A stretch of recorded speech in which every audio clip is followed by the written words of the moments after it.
আসসালামু আলাইকুম, আমি হাফসা রহমান। আজকে কনিক চ্যাপ্টারের দ্বিতীয় পার্ট উপবৃত্ত আর অধিবৃত্তের পার্টটার এমসিকিউ ক্লাস চলতেছে শর্টকাট নিয়মে।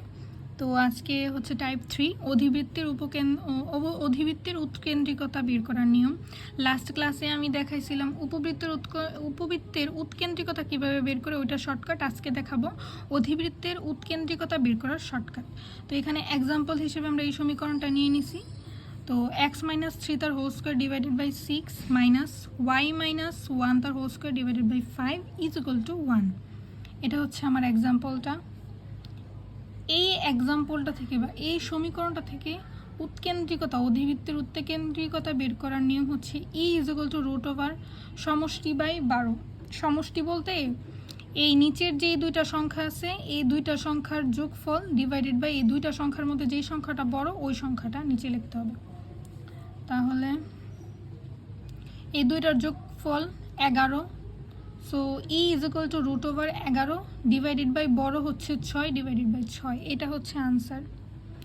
আর এইখানে এই যে সমীকরণটা, এটা যে অধিবৃত্তের সমীকরণ, তা যদি পরীক্ষায় আস্ক করে যে নিম্নে কোনটি অধিবৃত্তের সমীকরণ, এক্সাম্পল দিয়ে দিলে অনেকগুলা, তো তার মধ্যে আপনারা কিভাবে চিনবেন যে এটা অধিবৃত্তের সমীকরণ।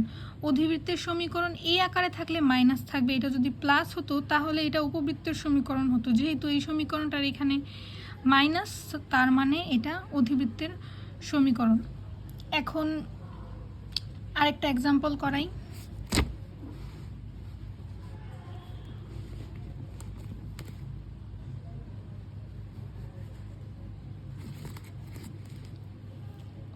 এটা হচ্ছে আরেকটা এক্সাম্পল। এক্সামে যে একভাবেই সমীকরণ আসতে পারে তার কোনো সিউরিটি নেই, এভাবেও আসা যায়। মানে ওইটাকে মেকআপ করে এইভাবে, মানে এইটাকেও লাস্টের সমীকরণটার মতন করা যাবে। বাট এক্সামে যদি এইভাবে দিয়ে দেয় তাহলে কীভাবে বের করবা? Is equal to root over সমষ্টি বাই বড়। তো এখানে এই সংখ্যাটা আর এই সহগটা আর এই সহগটার মধ্যে বড় কোনটা? 25। তাহলে বড় লিখে ফেলবো নিচে 25, আর উপরে এই দুইটা সমষ্টি, এই দুইটা যোগফল হয় 41। তো রুট ওভার 41 বাই 25, 5কে রুট করলে হয় 25কে রুট করলে হয় 5, আর 41 রুট ওভার এভাবেই থাকবে। Is equal to answer. আশা করি বুঝতে পারছো। আর হচ্ছে ই হচ্ছে উৎকেন্দ্রিকতা।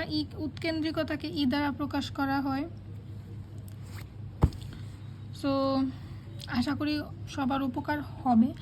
আর একটা রিকোয়েস্ট যে এই ক্লাসগুলো সবাই শেয়ার করে দাও। আর এই ক্লাসগুলো আমার ইউটিউব চ্যানেলেও আপলোড করা হয়। যারা স্পিড বাড়িয়ে ক্লাস করতে চায় তারা ইউটিউব থেকে করতে পারবে। আমার ইউটিউব চ্যানেলের নাম হচ্ছে short study materials by Hafsa. আর হচ্ছে আমার একটা ফেসবুক গ্রুপও আছে, ওই গ্রুপেও ক্লাসগুলো আপলোড করা হয়।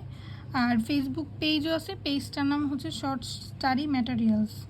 তো আশা করি ক্লাসগুলো তোমাদের অনেক উপকার হবে। স্পেশালি এইচএসসি 23 ব্যাচ যাদের সামনে এক্সাম, তাদের তো অনেক উপকার হবে। সো আল্লাহ হাফেজ, সবাই ভালো থাকবেন। আসসালামু আলাইকুম।